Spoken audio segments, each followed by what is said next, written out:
President Joe Biden will use the first full day of his presidency to launch an array of plans as he turns the page on 4 tumultuous years of Donald Trump. Healthcare, the economy and immigration are all set to be priorities. But it's fighting the coronavirus pandemic that will be at the heart of Mr. Biden's policy initiatives. Among the measures already announced, halting the United States withdrawal from the World Health Organization. The president will also announce his intent to join the COVAX vaccine facility that aims to deliver vaccines to poor countries. That's been confirmed by his chief medical advisor, Anthony Fauci, in the last few hours. Mask wearing, already compulsory on federal property, will be mandated on many trains, airplanes and intercity buses as well. Announcements about some of those changes were made by the U.S.'s top infectious diseases expert, Dr. Anthony Fauci.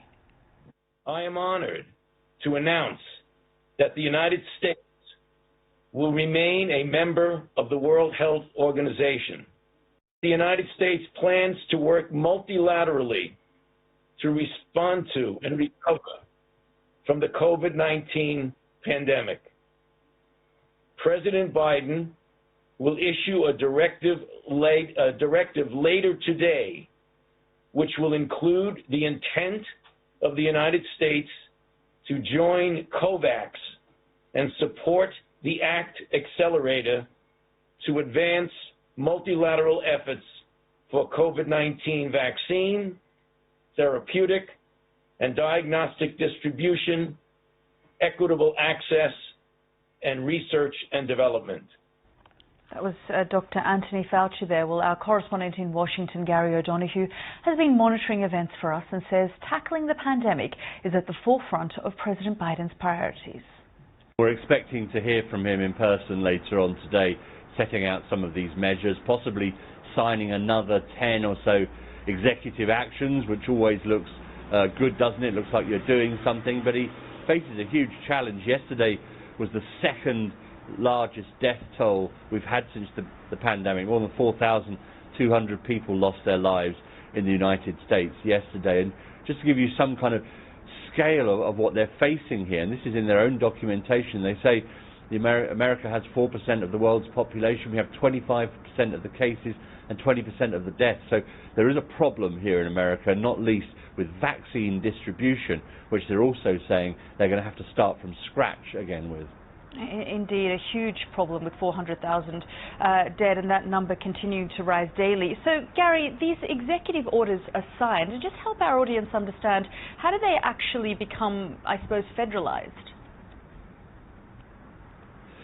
Well, this is power that the that the president has as chief executive of the administration. Effectively, this is power already delegated to him under the Constitution, under existing legislation, so he can do this stuff. I mean, it's limited in terms of how much money you can spend. I mean, it's within existing budgets, etc., or in existing discretionary budgets. But this sort of stuff can be done because you saw, I mean, quite a lot was done by President Trump through executive action as well. I mean, and some of the most controversial things were done through executive action by Donald Trump. So, you know, what you can sign away with a pen, you can undo with a pen, which is part of the system here. So he will hope some of that can be done. But a lot of the sort of heavy lifting when it comes to the pandemic is going to have to fall on legislation. So this $1.9 trillion bill that he wants Congress to pass, that will give a lot of money to local states in particular, to businesses, to individuals as well, to try and cope with the consequences of the pandemic and indeed with the business of getting it under control.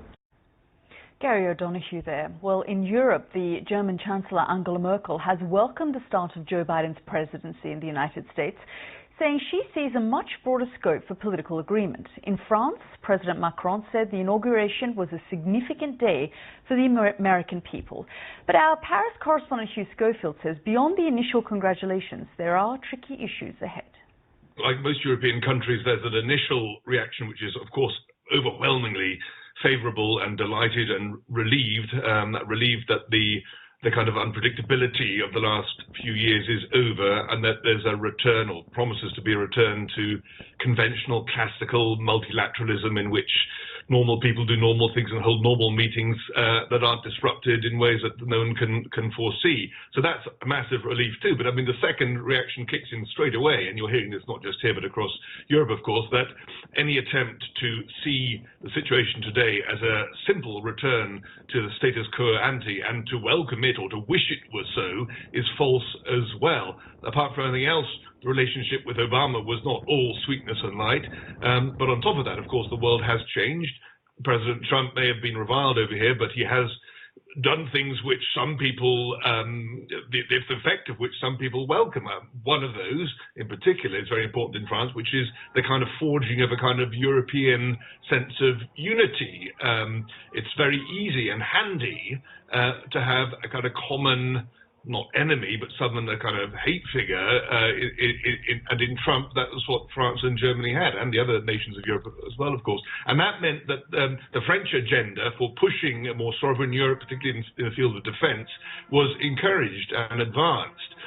That is still what President Macron wants, but he's aware that there might be a temptation from some European countries to go back to their instinct to look to America as the sort of protecting agent. And his view would be that that's wrong. The world has changed. America's attention is elsewhere, and it is up to Europe to pursue this sort of sovereign idea all the more forcefully, even though there is now a more friendly figure in Washington. Hugh Schofield reporting there.